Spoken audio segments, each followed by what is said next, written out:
V letošním roce nemáme žádné velké plány. Ale ten loňský rok byl skutečně perfektní.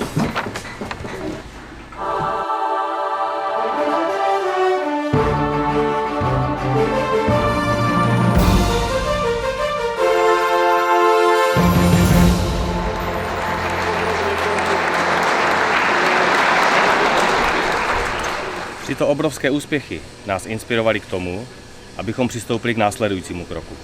Chytit štěstí za pačesy, využít zkušenosti našeho rodinného vinařství a udělat díru do světa.